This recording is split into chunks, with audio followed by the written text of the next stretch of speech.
High students, B Tech কোর্সে admission নেওয়ার ক্ষেত্রে কলেজ নির্বাচনের চেয়েও বেশি গুরুত্বপূর্ণ ব্রাঞ্চ নির্বাচন করা। তো আজকের পার্টিকুলার তোমরা থাম্বনেল দেখেই বুঝতে পেরেছো আমি এমন একটি ব্রাঞ্চ নিয়ে আলোচনা করব যে ব্রাঞ্চটাকে এভারগ্রিন বলা হয়। কিন্তু তাও এই বিটেক ইন সিভিল ইঞ্জিনিয়ারিং এই ব্রাঞ্চ কেন এভারগ্রিন এবং কেন এই ব্রাঞ্চ সম্পর্কে এখন বেশ কিছু নেগেটিভিটি শোনা যায়, এবং তোমার যদি প্যাশান থেকে থাকে যে আমি এই ব্রাঞ্চ নিয়ে পড়াশোনা করবো, তাও একটু দোনামোনার মধ্যে থাকো, কোর্স কমপ্লিশনের পরে তেমন জব অপরচুনিটি থাকবে কি থাকবে না এই সমস্ত বিষয় নিয়ে যদি কোনো কনফিউশন থাকে, এবং কোন কোন এক্সট্রা ব্যাপারগুলোর ওপর খেয়াল রাখতে হবে তাহলে ভবিষ্যতে ভালো চাকরি পেতে পারো, সেই সমস্ত বিষয় নিয়ে একটা ভিডিও। খুব মন দিয়ে ভিডিওটা পুরোটা দেখো, তাহলে আশা করি এই কনসেপ্টটা ক্লিয়ার হয়ে যাবে। Why BTech in civil engineering is an evergreen branch. একদম প্রথমেই যে টপিকটা সেটা হচ্ছে what is civil engineering.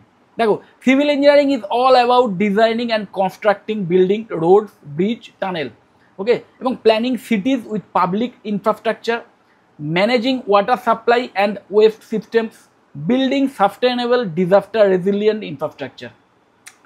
So civil engineers create the foundation of our world literally। একটা সভ্য সমাজে বাস করতে গেলে যেরকম ইনফ্রাস্ট্রাকচারের দরকার হয়, যে মডার্নাইজ ইনফ্রাস্ট্রাকচারের দরকার হয়, এই সমস্ত কিছু আলটিমেটলি ডিজাইন করা, তৈরি করা, এই পুরোটার পেছনে কিন্তু সিভিল ইঞ্জিনিয়ারদের হাত থাকে।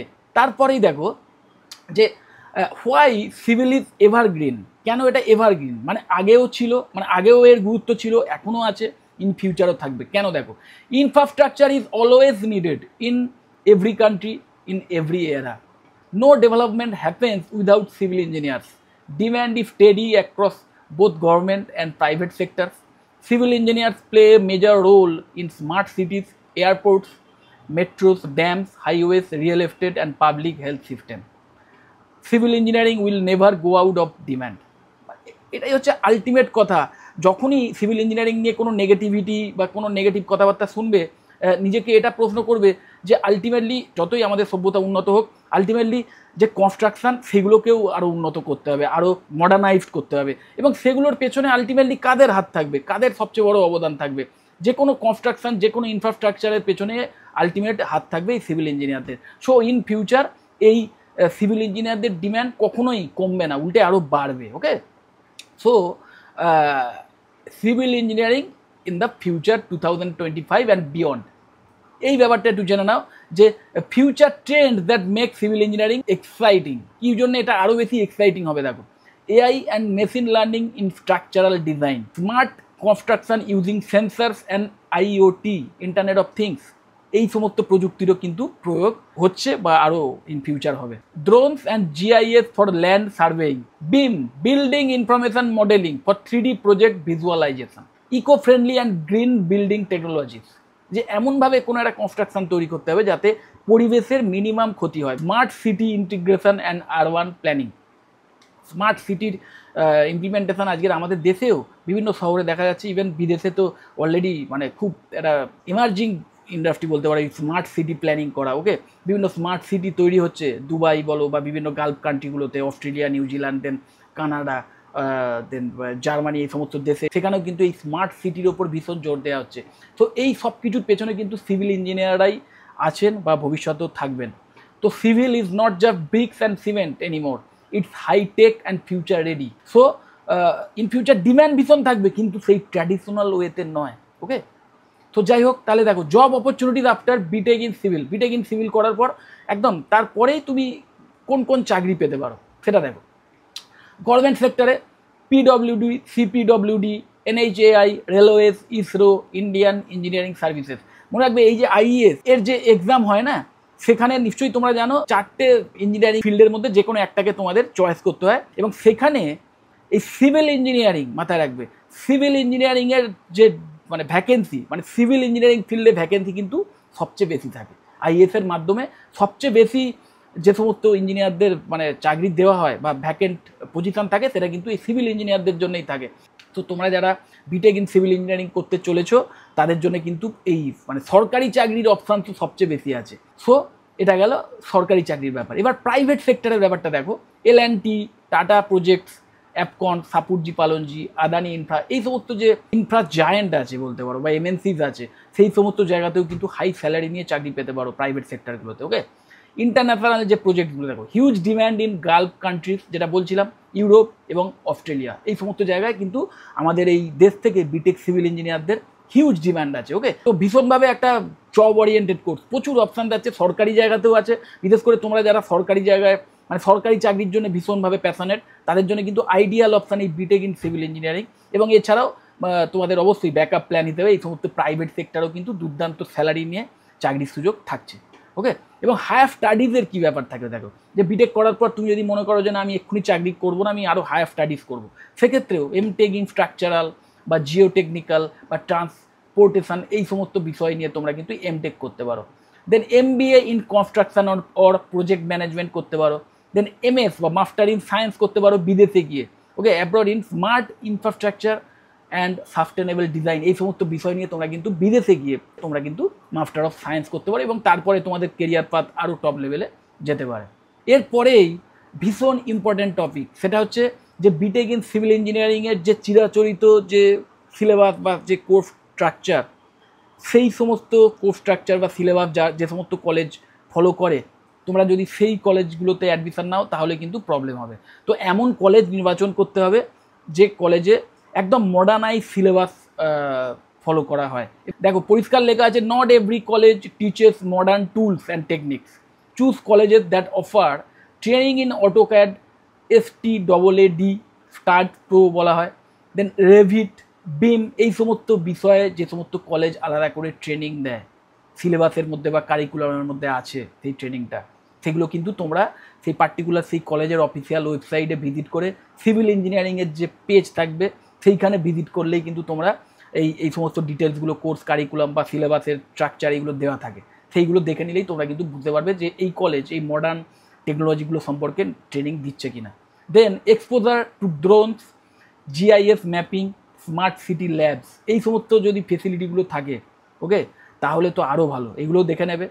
Industry oriented internship and live project, এটাও ভীষণ ইম্পর্টেন্ট, ইন্টার্নশিপের সুযোগ। ইন্টার্নশিপ হচ্ছে এমন একটা জিনিস না, যে যদি তুমি উইদাউট পেতেও কোনো একটা জায়গায় ইন্টার্নশিপ করার সুযোগ পাও, অবশ্যই সেটা নেবে, কারণ এইখান থেকে অ্যাকচুয়ালি তুমি কাজ করতে করতে শিখবে। তো সেই কাজ করতে করতে শেখার সুযোগ কিন্তু তোমরা এই কোর্স চলাকালীনই পেতে পারো, বিভিন্ন কলেজ কিন্তু এই ইন্টার্নশিপ অফার করে। তো অবশ্যই ইন্টার্নশিপের সুযোগ যদি পাও সেটাকে অবশ্যই নেবে। Then courses aligned with green infrastructure and climate resilience, তো এই সমস্ত ফিচার্সগুলো যে সমস্ত কলেজে আছে একমাত্র সেই কলেজগুলো তোমরা অ্যাকসেপ্ট করতে পারো। দেখো তার জন্য বেস্ট অফ দ্য বেস্ট, আমাদের দেশের মধ্যে best of the best option এইগুলোই এই বিটেক ইন সিভিল ইঞ্জিনিয়ারিং করার ক্ষেত্রে। IIT Roorkee, IIT Madras, NIC MAR, SRM, VIT, এগুলো একদম অল ওভার ইন্ডিয়ার কথা যদি ধরো। আর আমাদের ওয়েস্ট বেঙ্গলের কথা যদি ধরো, আমাদের পশ্চিমবঙ্গেও কিন্তু বেশ কিছু ভালো ভালো সরকারি কলেজ বা প্রাইভেট কলেজও আছে, যেখান থেকে তোমরা কিন্তু খুব ভালোভাবে এই কোর্স করতে পারো। ওকে, IIT খড়গপুর অবশ্যই থাকবে 1 নম্বরে, দেন যাদবপুর ইউনিভার্সিটি, দেন প্রাইভেট যে কলেজগুলো আছে তার মধ্যে Swami Vivekananda institute of science and technology ভীষণ অ্যাফোর্ডেবল ফিজের বিনিময়ে এই টাইপের একটি হাইটেক কোর্স করায় এবং খুব ভালো অ্যাডভান্স ল্যাব আছে। এই কলেজে একটি ডেডিকেটেড বিল্ডিং আছে অনলি এই বিটেক ইন সিভিল ইঞ্জিনিয়ারিং ডিপার্টমেন্টের জন্য। তার মানে সেই কলেজে এই বিটেক ইন সিভিল ইঞ্জিনিয়ারিং পড়ানোর জন্য যে আদর্শ ইনফ্রাস্ট্রাকচার সেটা আছে।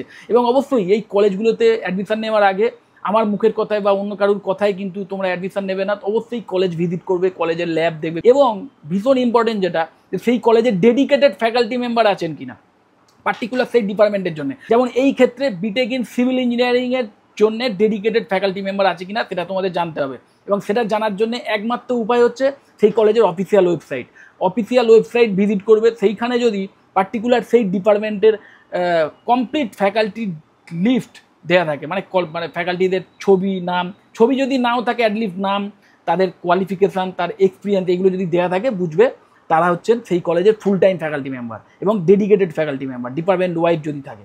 তো সেইটা দেখে নিলে তোমরা বুঝবে হ্যাঁ এই কলেজে এই ডিপার্টমেন্টের জন্য ডেডিকেটেড ফ্যাকাল্টি মেম্বার আছে।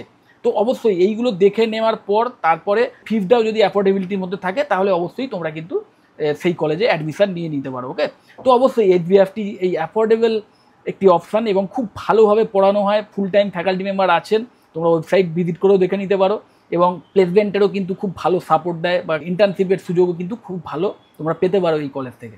দেন অবশ্যই IEM টেকনোর মতো আরও যে নামজাদা কলেজগুলো আছে, যে প্রাইভেট কলেজগুলো আছে, সেইগুলোতেও কিন্তু তোমরা এই কোর্স করতে পারো। এবং অবশ্যই বারবার বলছি, যে কলেজেই অ্যাডমিশন নাও, বিশেষ করে প্রাইভেট কলেজে অ্যাডমিশন নেওয়ার আগে সেই কলেজ ভিজিট করবে, কলেজে যে ইনফ্রাস্ট্রাকচার সেগুলো একটু দেখে নেবে, দেখে নিয়ে তারপরেই কিন্তু ফাইনাল ডিসিশন নেবে।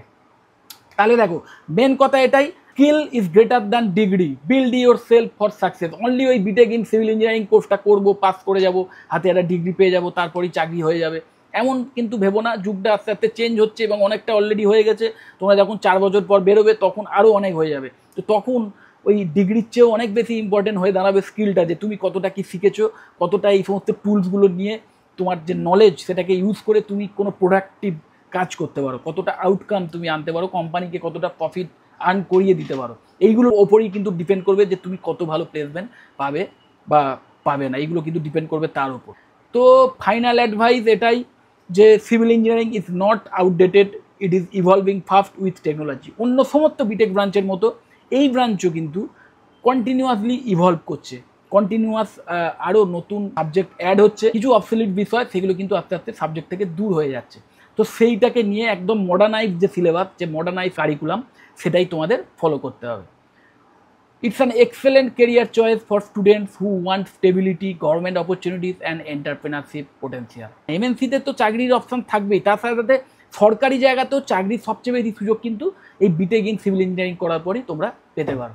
Pick the right college, learn the right skills and you will always stay ahead in your career. এই যে ব্যাপারটা না, রাইট কলেজ, আমি কিন্তু সমস্ত কোর্সের ক্ষেত্রে এটা বলি না। বিটেকের যেমন সিএসসি, আইডিএস, এই টাইপের যে কম্পিউটার সায়েন্স রিলেটেড যে কোর্সগুলো আছে, সেগুলো নির্বাচন করার ক্ষেত্রে কলেজের খুব বিশাল কিছু রোল থাকে না। সেখানে কলেজটা যদি ভ্যালিড হয়, লিগাল হয়, মানে সেই কলেজ যে ডিগ্রিটা দিচ্ছে সেটা যদি এটি লিগাল ডিগ্রি হয়, তাহলেই ঠিক আছে, বাকিটা তুমি নিজে করে নিতে পারবে। এবং ল্যাবের খুব একটা গুরুত্ব বিটেক সিএসসির মতো কোর্সের ক্ষেত্রে তো একদমই দিই না। কিন্তু যে ব্রাঞ্চগুলোর জন্য ল্যাবটা ভীষণ ইম্পর্টেন্ট, তার মধ্যে অন্যতম প্রধান এই বিটেক সিভিল। সো বিটেক সিভিল ইঞ্জিনিয়ারিংয়ের মতো কোর্স যে কলেজে অ্যাডমিশন নিতে চলেছো, সেই কলেজের ল্যাবটা অবশ্যই এবং অবশ্যই তোমরা দেখে নেবে। এবং ফ্যাকাল্টির বিষয়ে তো তোমাদের বললাম যে ডেডিকেটেড ফ্যাকাল্টি মেম্বার আছেন কিনা, সেগুলো দেখার জন্য ওয়েবসাইট ভিজিট করলেই কিন্তু একটা ক্লিয়ার আইডিয়া পেয়ে যাবে। ওকে, তো যাই হোক, আশা করি একটা আইডিয়া পেয়েছো যে এই কোর্সটা কেন এতটা এভারগ্রিন এবং কেন এই কোর্স করার পর মানে এত জবের অপশান থাকতে পারে। ইভেন সরকারি চাকরির জন্যও এই কোর্স কেন খুব ভালো একটি অপশান। যদি এই কোর্স সম্পর্কে আরও এক্সট্রা কিছু জানতে চাও, বা বিটেকের অন্য কোনো ব্রাঞ্চ সম্পর্কেও এক্সট্রা কিছু জানতে চাও, বা কোনো পার্টিকুলার কলেজ সম্পর্কে এক্সট্রা কোনো তথ্য আমার থেকে জানতে চাও, তাহলে অবশ্যই আমাকে কল বা হোয়াটসঅ্যাপ করতে পারো। আমার কন্ট্যাক্ট ডিটেলস নিচেই স্ক্রল করছে। যদি মনে হয় ভিডিওটা হেল্পফুল, অবশ্যই লাইক করো। চ্যানেলটা যদি সাবস্ক্রাইব না করে থাকে একটু সাবস্ক্রাইব করো, আর এই ভিডিওটা যতটা পারো শেয়ার করে দিও। টাটা।